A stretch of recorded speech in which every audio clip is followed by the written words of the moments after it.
পুষ মাসে আজকে 15-16 চলতেছে। আমাদের জমির এখন লাগানো ফুল সময়, এটা পরে বৈশাখ মাসে কাটা হইব ধান। আসছিলাম সকালে, সময় প্রায় 6টা মতো বাজে। ইনশাল্লাহ এখন প্রায় বিকাল, এই যে বিকাল, দেখেন সূর্য প্রায় ডুবে ডুবে অবস্থা, সূর্য ডুবতেছে প্রায় 4টা 4:30 মতো বাজে। মাত্র যাইতেছি বাড়িতে। ইনশাল্লাহ কৃষি আসলে একটা শিল্প, আমরা কৃষককে সম্মান করি না, আর কৃষিকাজটা আসলে অনেকে পছন্দ করি না। ইনশাল্লাহ যারা আছেন আমার প্রাণপ্রিয় ভাইয়েরা, আমরা আসলে সকলেই কৃষিকে আসলে ভালোবাসি, কৃষককে ভালোবাসি, কৃষির যে কাজগুলো আছে এগুলো মনোযোগ দিয়ে করি। ইনশাল্লাহ আমাদের দেশে অভাব থাকবে না আল্লাহর রহমতে। আর হচ্ছে আপনার কৃষি আসলে আমাদের কৃষির প্রধান দেশ হইলেও আমরা কৃষককে আসলে সম্মান করি না, এই জিনিসটা সবচেয়ে কষ্টদায়ক বিষয়। এই যতগুলো ফসলের জমি এখন দেখতেছেন সবগুলো এখন বৈশাখ মাসে ধানের জন্য করা হয়েছে। অল্প কিছু জমি বাকি আছে, এটা লাগানোর বাকি, আর আশেপাশে যা আছে সবগুলোই লাগানো হয়ে গেছে। এখন আমাদের এখানে এগুলো নামার জমি, বৈশাখ মাসে একটা ফলনই হয়, এটা নামার জমি।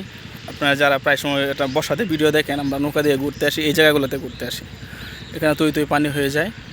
এখানে আমরা 2 ফসল করতে পারি না, একটা সমস্যার কারণে। আমাদের এখানে খালা ছিল, একটা খালটা এখন বর্তমানে নাই, এটা খনন করা হয় না, এই জন্য আমরা 2 ফসল করতে পারি না। আর হচ্ছে আপনার এখানে আমরা সুইচ গেটের একটা ব্যারিকেড আছে, ওটার জন্য আমরা 2 ফসল করতে পারি না। আর না হলে আমরা এটা ফসলটা 2 ফসল করতে পারতাম।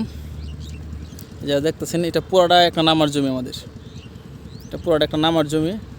এখানে বর্ষাকাল শুধু খালি পানি হয়, আর এই এখন মৌসুম থেকে আরেকবার বৈশাখ জ্যৈষ্ঠ মাস পর্যন্ত একটু মোটামুটি শুকনা, এই সময়ে ইনশাল্লাহ আমরা আল্লাহর রহমতে এই ফসলটা ফলায় থাকি।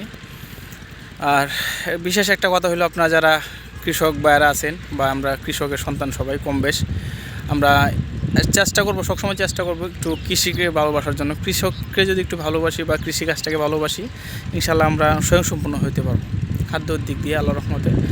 আপনারা যারা আছেন সবাই একটু কৃষিকাজের প্রতি নজর দিবেন। যারা পড়াশোনা করতেছেন ইনশাল্লাহ ভালো, পড়াশোনা করে যে কোনো চাকরি করেন ভালো, কিন্তু পাশাপাশি আপনার কৃষি একটা শৌখিন কাজ, কৃষিকাজটা আসলে একটু সবাই একটু সাপোর্ট করবেন সবাই। আর সবাই ভালো থাকবেন, সুস্থ থাকবেন। আল্লাহ হাফেজ।